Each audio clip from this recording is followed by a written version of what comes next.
When humans first started putting seeds in the ground 10,000 years ago, wheat was one of the first things they planted, and it remains the most widely grown crop in the world today. On average, out of all the calories that humans consume, 1/5 of that energy comes from wheat. So anything that can take that food out of our mouths, well, that's something we want to get ahead of any way we can. Which is why scientists are hard at work developing something neat, a kind of early warning system or forecast for wheat's biggest threat.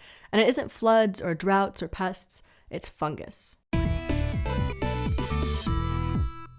Plants get sick for all kinds of reasons, but the biggest, most important diseases that wheat can catch are the fungal rusts. They're called that because they create these reddish-orange splotches that literally look as if the plant is rusting, but rusts are actually fungal parasites. They float in on the wind as tiny spores, and when they land on a wheat plant, they make themselves at home, siphoning the nutrients the plant would otherwise use to grow bigger or to produce grain.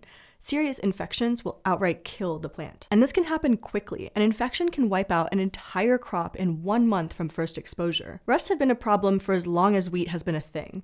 Accounts of rust epidemics stretch all the way back from ancient history to modern day. Even today, epidemics can shock the world's food supply, causing shortages or increasing food prices. That can be especially dangerous for the global south, or in countries already dealing with stuff like droughts. Since the climate crisis is already making farmers more vulnerable to severe weather and disease, it's a really big deal. And farmers have been trying to figure out ways to deal with wheat rust for a long time. After an epidemic in 1916 wiped out millions of bushels of grain, the US started a 50-plus year eradication campaign of a different plant, barberry, just because it was a possible host for the fungus. Unfortunately, even if farmers are extremely cautious about exposure around their farm, it might not matter since fungal spores can be dispersed by wind and infect crops far away. You may never know when it's going to come blowing in. Now, one thing we can do is to breed new disease-resistant strains of wheat. Agronomist Norman Borlaug won a Nobel Peace Prize for his work, which included breeding new varieties of wheat that, among other things, were rust-resistant. He's often credited with saving 1 billion people from starvation. But we also need more short-term solutions, like knowing when and where to deploy things like fungicides before outbreaks get bad, especially since new strains of rust are popping up that can infect even rust-resistant wheat strains. Remember, this stuff can spread fast, and small farmers are often already surviving off of pretty thin margins, so there may not be a lot of wiggle room between great harvest and losing the farm. For a lot of smallholder farmers, that doesn't just mean losing the business. They're often feeding their own families with that crop, and if rust hits and they're not growing much other than wheat, that's real bad news. That's why scientists are pursuing other avenues at the same time, like an early warning system for rust. Ethiopia is the breadbasket of sub-Saharan Africa. Seriously, it's where the stuff that makes bread comes from. But since 2010, Ethiopia has seen multiple big rust outbreaks.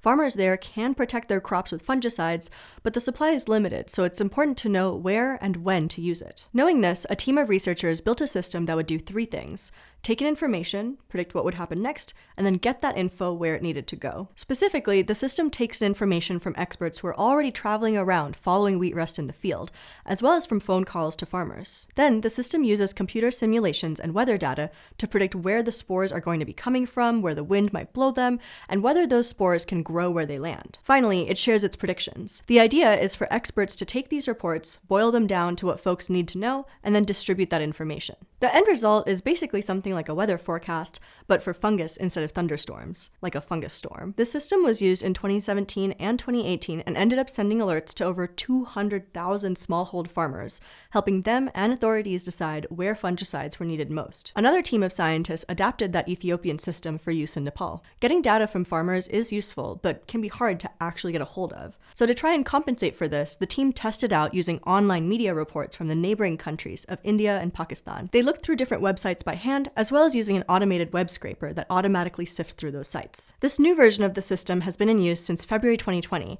and was able to identify early sources of infection during a major outbreak that year. It seems like it may have been long-distance spores from India and Pakistan that started that year's outbreak in neighboring countries. These results even took some heat off of local Nepalese barberry bushes, that plant that the US spent decades trying to get rid of. Of course, this isn't the only way new tech is being used to protect crops. Other folks are investigating ways to teach computers to spot and identify wheat rust, for instance. That could mean we wouldn't always need to send experts out to confirm possible outbreaks. Farmers could just upload a picture. Techniques like these are helping farmers grow more resilient and adaptable. And on our warming planet, they need everything they can get. Rust may be almost as old as wheat crops themselves, but thanks to modern technology, we're making progress on protecting the world's food supply from it. And if you ask me, that's the greatest thing since sliced bread.